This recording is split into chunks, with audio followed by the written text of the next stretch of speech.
Right then, welcome back, and today, well, we've got a little treat. We're going to do a track guide for the French Riviera short course. So the short layout, so the top of the hill through the twisties, down to the bottom of the hill, and then back round again. It's quite a cheeky little track. It's quick, or I say all, 99% of the corners are blind, and we're going to do two bikes. We're going to do this, the MV Agusta 800, and we're going to do the Ducati V4 Streetfighter. Now, turn 1, problem areas on the brakes. Turn 8, right down at the bottom of the hill, you've got such a massive gradient change, it can be a bit of a pain in the backside, but we'll give it a go and we'll see where we land. So, over the line, first braking area, 100 metre board. Now, on the slightly smaller bike, we just brake just after it, and then we tip in at the 50 metre board. Don't tip in too early, you'll smash into the barrier right up the curb and you make a right mess of it. You want to turn in late and hit the apex like at the very, very last minute, and then you're going to stand it up and get on the brakes again, 100 metre board into turn 2. Now this is blind, it's slightly downhill, it's a bit of a pain in the backside, as are most of the corners in this little section. The walls and the fences, and there's a few little marker boards, you've just got to do loads of laps and see where you land. As you come out of turn 2 through turn 3, you want to be kind of scraping that 100 metre board on the right hand side, and then we're tipping in, left or right, your choice, just by the break in the barriers or the end of the wall, and then we're going to get on the brakes. You've just got to suck it and see this bit. It depends on engine braking, it depends on the suspension set or the tyres you're using, but you want to hug that inside barrier. And then again, as we come across the racing line, we want to tip it back to the left by that wall on the left hand side. Another long blind corner, apex as late as you can, and we are going to try and flick it right and go through this next right hander turn 7 without letting off the gas. We're going to go flat out, use the rear, spin it up to steer the bike down the hill, and this is scary. This is really scary on a fast bike. Braking point, on this bike it's 150 metres, on the faster bikes it's way back there. Hard on the brakes, stay right, stay right, stay right, don't turn in until you get to almost the kind of left-hand bend sign or the turn arrow on the road, and again hit a late apex. As you come out the corner, you want to be hitting the apex, standing the bike up and firing it out. If you apex too soon, you'll run too wide, and that'll make a mess of these next sweepers where, again, you've just got to pick your line. This one's the hard one. 50 metre board on the left-hand side underneath this very Hornby Railway Bridge. The old people in the audience will know what I mean. And then you've just got to pick your line. I could have gone mad and broke it down step by step by step, but there's not really one line through there. If you run a little bit wide on one, you can run tighter on another, and then you go across the line of 1 or 1.2. Now, how does that compare to a very, very, very, very, very, very, very, very, very fast bike? Well, we'll have a look when we've had a look at this lap.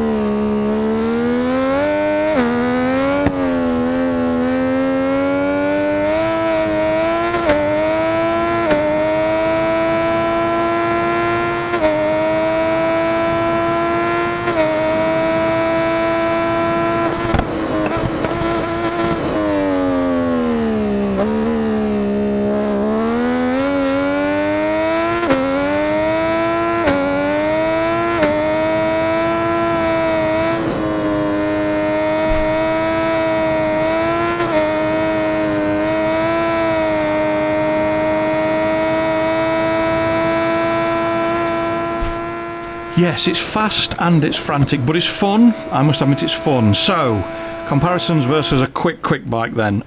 Speed across the start-finish line, 153 for the MV, 171 for the Streetfighter.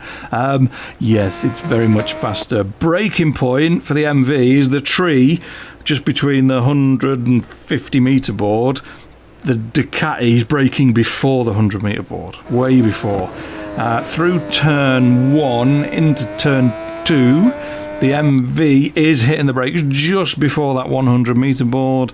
The Streetfighter Again, similar because the peak corner speed was a little bit lower, and this is a common factor throughout this little thing, is peak corner speed on the Ducati is slightly slower.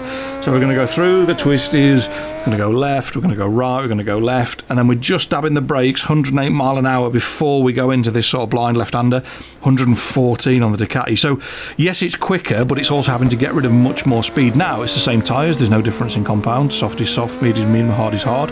The suspension, well, it might be a little bit thicker, but it's not loads. Tipping into the last left-hander before we go down the hill, 77 miles an hour, 80 miles an hour on the Ducati. So again, a little bit more speed. So it's stiffer. We're running a slightly harder tyre to try and dissipate that energy, but also it's taking longer to stop. So whilst your peak speed is higher, as you'll see down the bottom of the hill now, there is a significant difference in peak speed. Just as we get on the brakes on the MV, we're doing 163 at the 150 metre board. On the Ducati, we're doing 184 at the 200 metre board, so we're braking much earlier.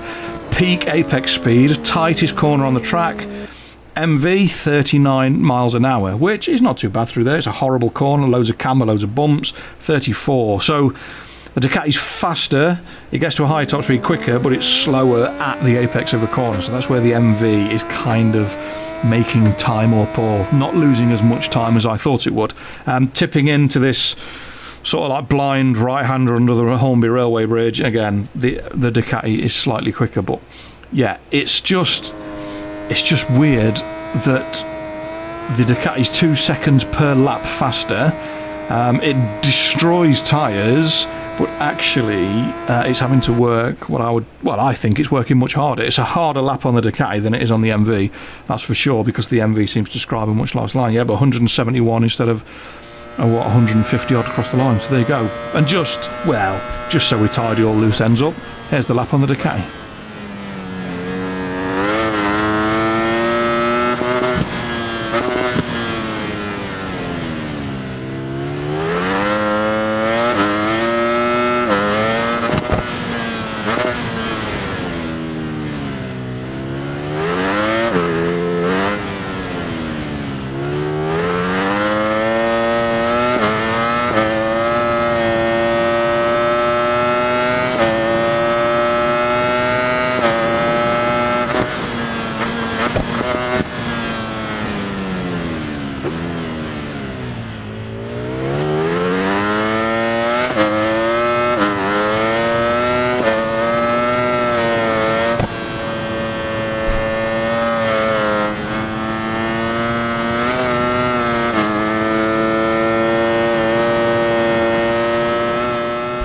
And there we go. Fast, furious, scary. I would not like to be that rear tyre. Laps, we did a lot of laps. On the MV, we did, 35 laps, 101.289. So there wasn't a lot of time left on the table. On the Ducati, we didn't do as many laps because I did it not long after we'd done the MV, so 20 laps. So you're looking at the best, 50 odd laps, nearly 60 laps around there. Ducati-wise, we went fourth. I just couldn't scrape an extra tenth and a half out of it. Ghost Rider and Meerkat the top time's 58.2. That's 1.2 seconds faster. Where that time's coming from, I do not know. MV, again, 101.2, 1.2 seconds, yeah. So I'm 1.2 seconds off the top spot on both, and I genuinely don't know where the time's come from. Although, I have had a little chat with a subscriber about the tuck function, which, yes, I've done, I don't know what we're at now. We must be at 40, 50 odd thousand miles on this game, and I didn't know that the tuck function works even on auto tuck. So there you go. So there might be a little bit of time left on the table in various places, but there you go. It's done, sorted. Thanks for watching, comment, liking, subscribing, all the usual jazz. Next time out, track guide Canto South, one of my favourites. So there, fingers crossed. I will see you then. Take care, stay safe, peace.